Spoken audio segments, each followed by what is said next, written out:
Oke, setelah kita belajar, membuat sebuah state di React.js, selanjutnya kita akan belajar, eee, yang namanya use effect atau side effect atau juga bisa disebutnya, eee, life cycle method di React.js.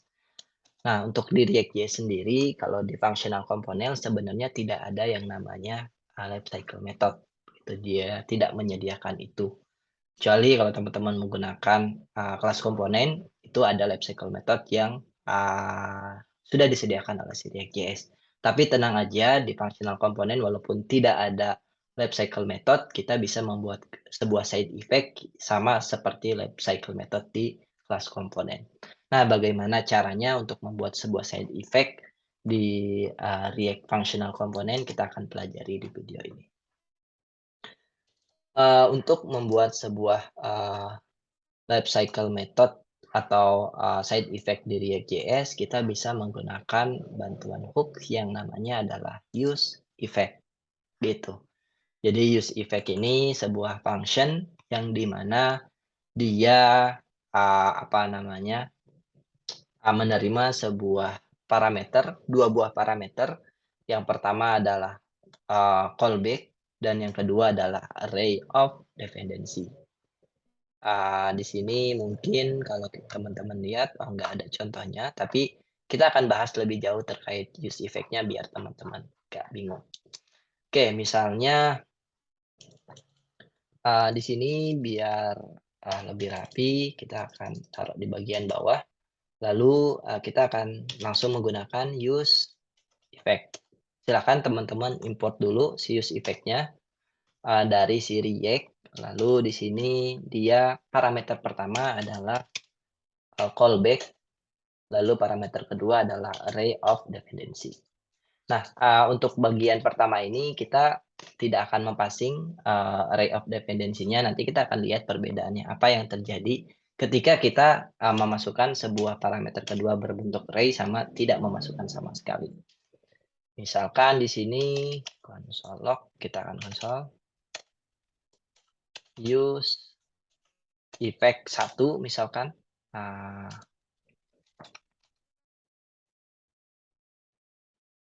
Oke, kalau teman-teman lihat di bagian konsolnya di sini, kita lihat dia ke-render-nya 2 kali ya. Ini sebenarnya harusnya sekali, cuma karena, kita menggunakan sebuah, di bagian index.js-nya kita menggunakan sebuah strict mode, jadi secara otomatis, dia ke-render-nya 2 kali. Nah, untuk kebutuhan pembelajaran mungkin ini saya akan coba hapus dulu bagian strict mode-nya, biar teman-teman nggak bingung cara penggunaan use effect-nya. Sekarang kalau teman-teman lihat di sini, ketika kita menggunakan use effect seperti ini, oke, use effect seperti ini by default dia akan ke-render ketika komponennya pertama kali di-mounting atau di-render ke dalam browser. Lalu misalkan ketika kita melakukan sebuah perubahan state, apa yang terjadi? Di sini teman-teman bisa lihat dia akan ke-render lagi.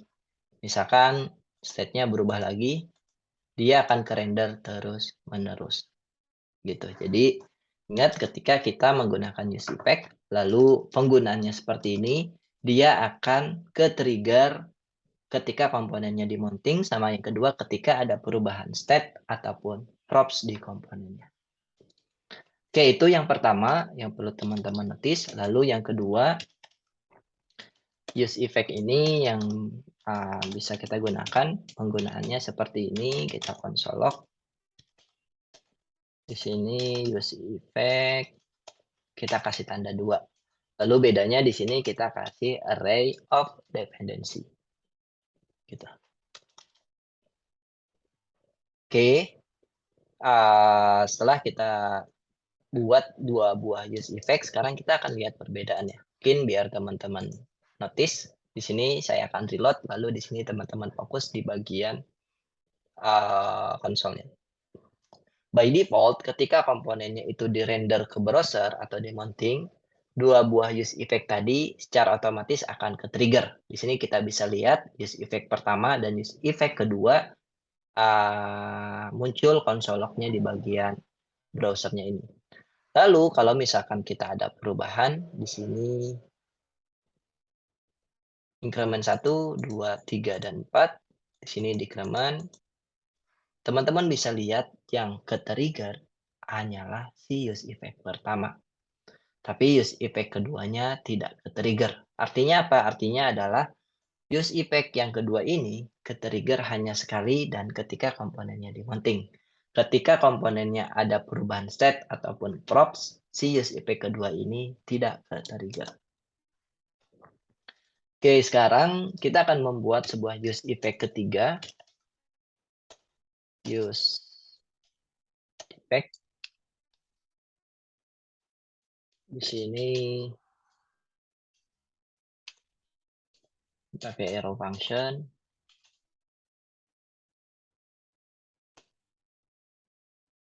Console.log di sini use effect 3. Lalu di sini array of dependensinya adalah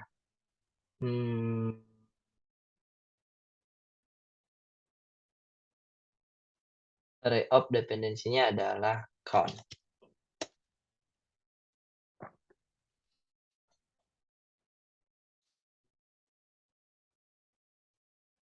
Oke, kita refresh. By default, secara otomatis semua use effect-nya itu ketika komponennya di-mounting, dia akan ke-trigger. Use effect 1, 2, dan 3.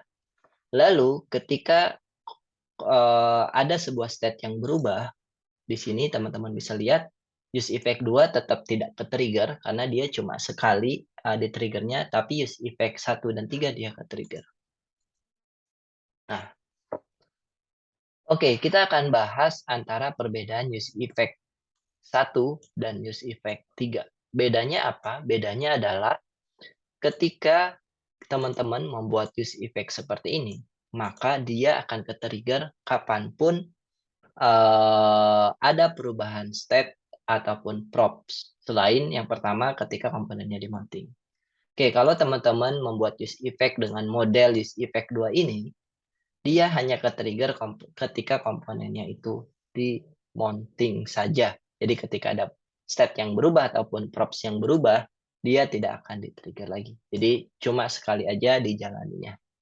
Lalu untuk use effect yang ketiga ini, bedanya apa dengan yang pertama? Tapi kalau kita lihat secara sekilas, dia ke-trigger juga ketika ada state yang berubah.